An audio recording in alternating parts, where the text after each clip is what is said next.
नमस्कार दोस्तों, स्वागत है आपका अपने यूट्यूब चैनल बेसिक एजुकेशन में। जैसा कि आप लोग देख पा रहे होंगे, अनुपात और समानुपात की आज 9वीं क्लास है। इससे पहले 8 क्लासेस हो चुकी हैं, जिसमें मैं आप लोगों को अनुपात और समानुपात से रिलेटेड बहुत सारे क्वेश्चन करवा दिया हूं और लगभग सभी क्वेश्चन अलग अलग टाइप के थे। तो इससे पहले लगभग मैं 45 क्वेश्चन करवा चुका हूँ, यानी 45 अलग अलग तरह के प्रश्न मैं करवा चुका हूँ आप लोगों को। उम्मीद है आप लोग जो भी फर्स्ट क्लास से मेरी वीडियो देख रहा होगा, उम्मीद है उसको सब क्लासेस समझ में आ रही होंगी। और उसके बाद भी जिसको समझ में नहीं आ रही है तो कमेंट बॉक्स में जाके कमेंट करें, ताकि मैं उसे अगली क्लास में जाके समझा सकूं। तो चलिए दोस्तों, शुरू करते हैं आज की 9वीं क्लास, जिसमें आज मैं फिर से आप लोगों को 5 प्रश्न करवाऊंगा और 5 प्रश्न अलग अलग टाइप के होंगे। ठीक है, तो शुरू करते हैं आज की क्लास हम। आज का प्रश्न नंबर पहला और टोटल मिला के प्रश्न नंबर 46, यानी इससे पहले 45 प्रश्न मैं आप लोगों को अनुपात और समानुपात के करवा चुका हूँ। तो आज का प्रश्न नंबर 46 क्या बोल रहा है? राजा बाबू ने 21,600 रुपये को अपने 3 बच्चे शंकर, दिनेश तथा मंजू के बीच में 1/3 अनुपाते 1/4 अनुपाते 1/6 के अनुपात में बांटते हैं, तो मंजू का हिस्सा क्या है? क्या है? राजा बाबू एक आदमी है जिसके पास 21,600 रुपये है। वह अपने 3 बच्चों में अपने पैसे बांट रहा है और किस अनुपात में बांट रहा है आपको प्रश्न में बताया गया है। अब पूछ रहा है मंजू का उसमें हिस्सा क्या है। रुपये के रूप में उसका हिस्सा बताना है, अनुपात के रूप में हिस्सा लिखा हुआ है, रुपये के रूप में आपको हिस्सा बताना है। जो बच्चा पहली वीडियो देख रहा होगा, पहली वीडियो से मेरी क्लास देख रहा होगा, उसको समझ में आ गया होगा। ये प्रश्न मैं करवा चुका हूँ। इस प्रश्न में 2 पार्ट हैं और दोनों पार्ट को मैं अलग अलग करवाया हूँ। इस प्रश्न में क्या किया गया है, दोनों पार्ट को इकट्ठा करके एक प्रश्न बनाया गया है। अब उसको हमको सॉल्व करना है। ठीक है, इसको हम करेंगे।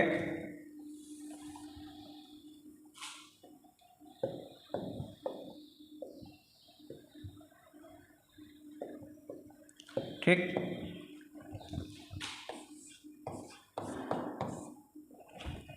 क्या बोल रहा है? राजा बाबू ने टोटल उसके पास कितने पैसे थे? टोटल उसके पास कितने हैं? टोटल उसके पास 21,600 रुपये, 21,600 रुपये। ठीक है, उसके पास है। किस अनुपात में बांटा है? मंजू किसके किसके बीच में बांटा गया है? शंकर, दिनेश और मंजू। इसको हम लिख लेते हैं, ये हो गया शंकर, ये हो गया दिनेश, ये हो गया मंजू। इनका रेशियो क्या है? 1/3, 1/4 एंड 1/6। ठीक है, ये दिया हुआ है प्रश्न में। अभी चूंकि रेशियो अपान के रूप में लिखा हुआ है, जिसको हम रैखिक कर लेंगे, एक लाइन में लगा लेंगे। इसके लिए मैं आप लोगों को बता चुका हूँ क्या मेथड लगाते हैं। 2 मेथड रहता है, एक या तो एलसीएम लगा के निकाल के हम कर सकते हैं, या तो हम इसको हमको निकालना है, उसको छुपा लेते हैं, जो बाकी 2 बचते हैं उनको इंटू कर देते हैं। तो हमको अब यस का निकालना है, यानी यस का यानी शंकर का निकालना है। तो इसको हम छुपा लेंगे, तो ये कितना हो जाएगा? 6 4 जा 24। अब इसको निकालना है, तो इसको हम छुपा के इन दोनों को इंटू कर देंगे, तो 3 6 जा 18 हो जाएगा। और ये हो जाएगा, इसको निकालना है, तो 4 3 जा 12। यानी इनके बीच में रेशियो क्या आया? 24 रेशियो 18 रेशियो 12।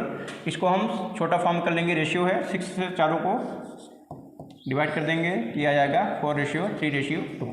ठीक है, अब चूंकि हमको टोटल पैसा दिया हुआ है, अब हमको इनका रेशियो भी पता चल गया है, तो हम क्या करते हैं, उसको इन तीनों रेशियो को ऐड कर देंगे। तो हमको क्या पता चल जाएगा कि 21,600 रुपये को कितने टुकड़ों में करना है। फिर जिसका हमको निकालना है, उसका रेशियो की वैल्यू रख के उसका हम मान निकाल लेते हैं।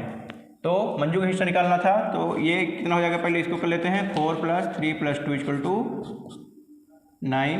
ठीक है, यानी 21,600 रुपये को हमको 9 टुकड़ों में बांटना है। ठीक, लेकिन उसमें मंजू का हिस्सा कितना है? ये मंजू है, ये मंजू है, इसको हमको पता लगाना है मंजू का हिस्सा कितना है? 2 है। यानी एक हमको 2 रेशियो की वैल्यू निकालनी है। तो मंजू का हिस्सा कितना हो जाएगा?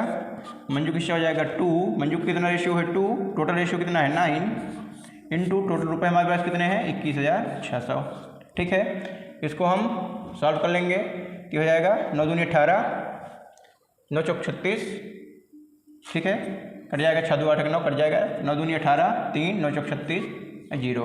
यानी 240 × 2 बराबर कितना हो जाएगा? 480। ठीक है, मंजू का हिस्सा कितना होगा दोस्तों? 480 रुपये। 480 रुपये मंजू का हिस्सा निकल आएगा। ठीक, यही हमसे प्रश्न पूछा गया था, यानी हमारा ऑप्शन नंबर ए सही होगा। ठीक है, अगले क्वेश्चन की तरफ हम चलते हैं। ये क्या बोल रहा है? 3 पुरुष उतना ही काम कर सकते हैं जितना 5 औरतें कर सकती हैं, तथा 3 औरतें उतना ही कर सकती हैं जितना कि 4 लड़के कर सकते हैं। तो उनके कार्य करने की क्षमता बताइए। उनके कार्य करने की क्षमता का अनुपात एक्चुअली क्या पूछा गया है? ऑप्शन देख के पता चल रहा है, उनके कार्य करने की क्षमता का अनुपात पूछा गया है। ठीक है, इसमें एक फार्मूला होता है, वर्क इक्वल टू क्षमता इंटू कार्य, क्षमता इंटू समय, यानी कार्य इक्वल टू क्या होता है, क्षमता इंटू समय। ठीक है, ये फार्मूला होता है।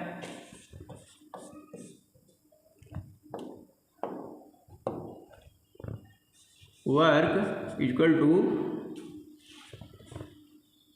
क्षमता इंटू समय। ठीक, ये हो गया आपका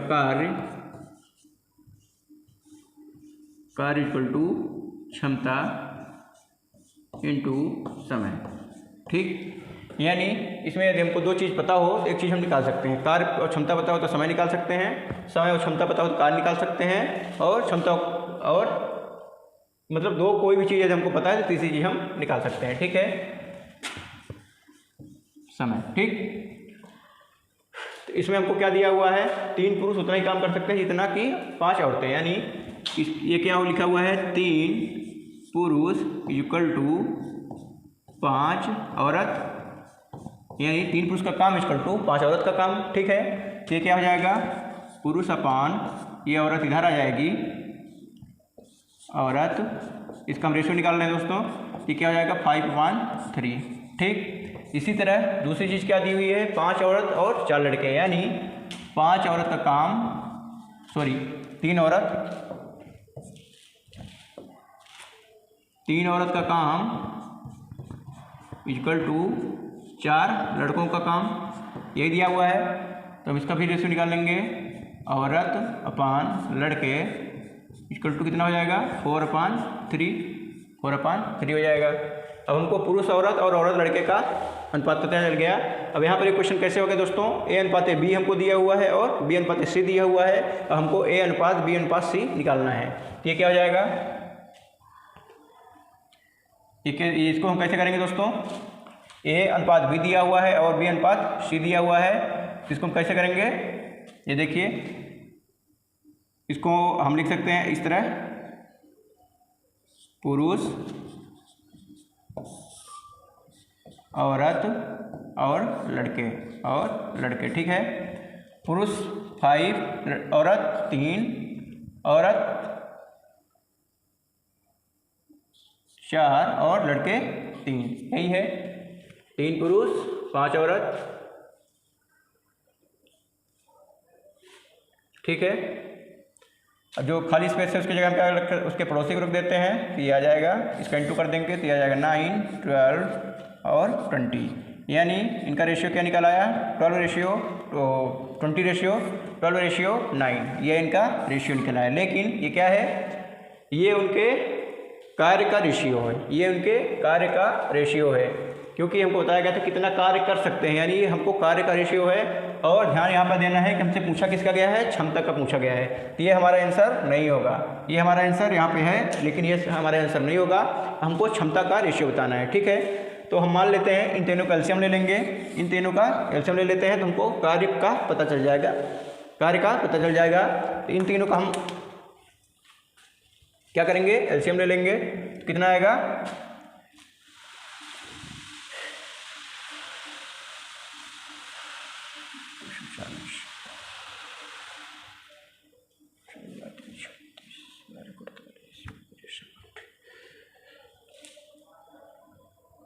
इन तीनों का हम एलसीएम ले लेते हैं, 12 और 9 का। ठीक है, तो ये कैसे कटेगा, 5, 3, 9, 5, 1, 3। ठीक है, ये आ गया कितना, 5 3 15, 2 चौक 60 180, इसका एलसीएम कितना आ जाएगा दोस्तों, 180 आ जाएगा। ठीक, तो हम मान लेंगे हमारा कार्य कितना है, टोटल हमारा कार्य 180 है, यानी हम कार्य कितना मान लेंगे, कार्य बराबर 180। ठीक, अब हम क्या करेंगे दोस्तों, क्षमता निकालेंगे। ठीक, तो पहले हम पुरुष की क्षमता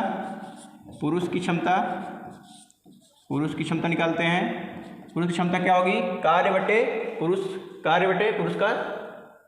की क्षमता बराबर क्या होगी, कार्य बटे समय बटे, ये निकला है समय आपका दोस्तों, ये समय है, इसको हम मान लेते हैं, उस कार्य दिया हुआ था इसको हम समय मान लेते हैं, टी हो जाएगा समय, ठीक है।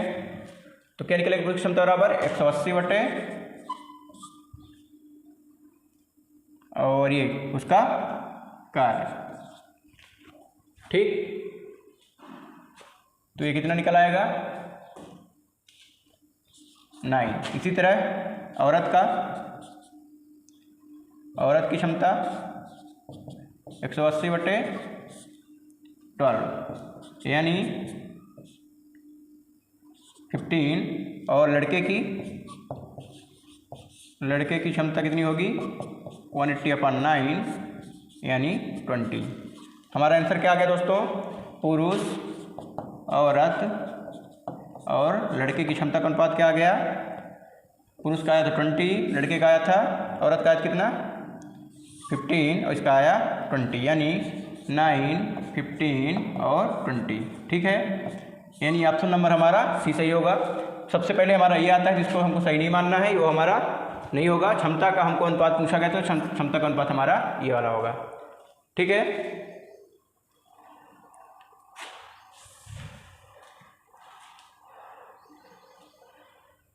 अगला क्वेश्चन है, ए, बी और सी ने 4:5:11 के अनुपात में पूंजी लगाई तो सी का अंशदान कितना प्रतिशत है। ए, बी और सी ने जितनी पूंजी लगाई उनका अनुपात दिया हुआ है और क्या पूछा गया है, उनका अंशदान में प्रतिशत के रूप में पूछा गया उनका अंशदान। इसको हम सॉल्व कर लेंगे। ए बी सी का रेशियो, ए बी और सी का रेशियो क्या है 4, 5, 11, ठीक है। तो इसको हम क्या करेंगे, पहले प्लस कर लेंगे तो हमको टोटल पता चल जाएगा।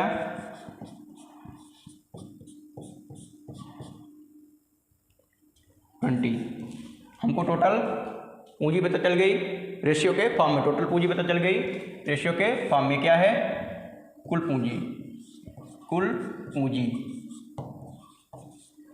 ठीक, ये कुल पूंजी हमको पता चल गई। अब हमको इसका क्या निकालना है, प्रतिशत। अब पूछा किसका है, सी का, तो हम डायरेक्ट सभी का निकाल के हम किसका निकालेंगे, सी का अंशदान प्रतिशत में, अंशदान, ठीक।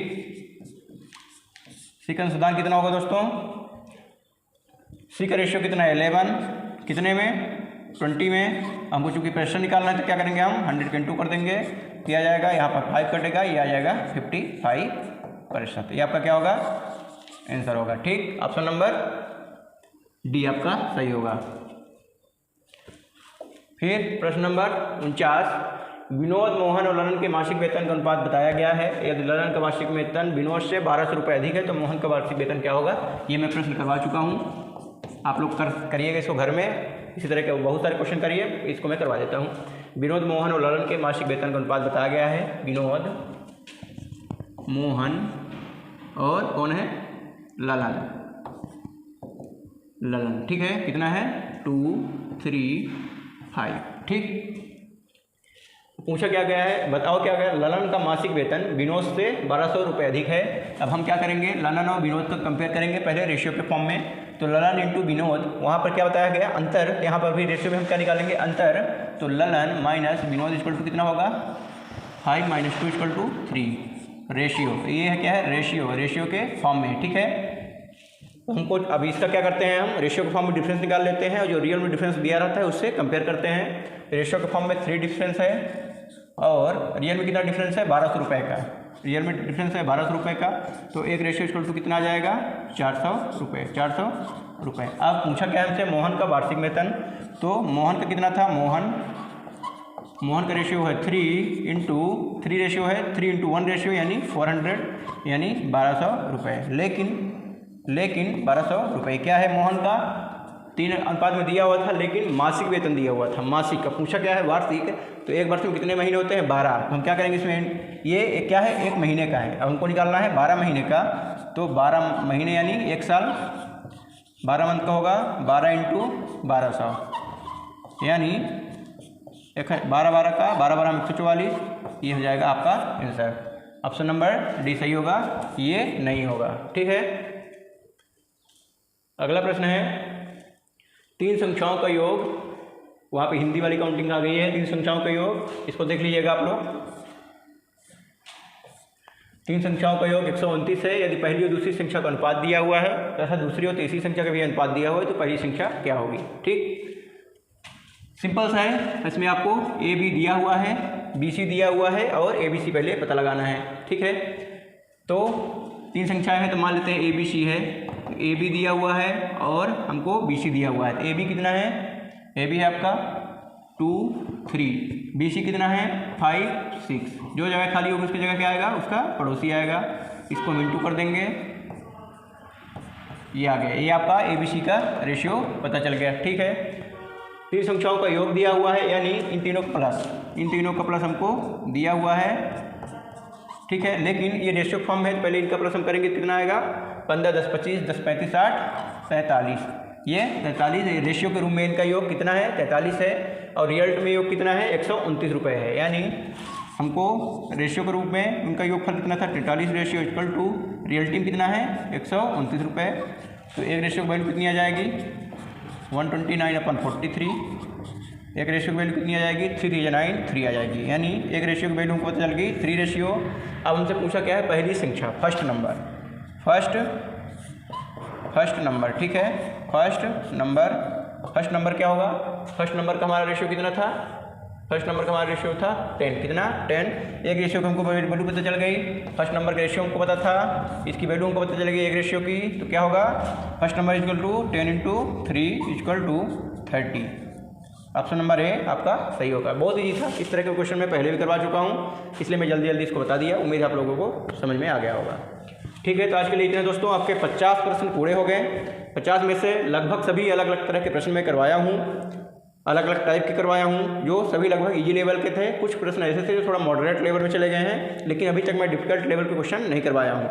आप 50 प्रश्न चूँकि हो चुके हैं तो मैं अगली क्लास में थोड़ा सा डिफिकल्ट लेवल के प्रश्न सॉल्व करवाने की कोशिश करूँगा।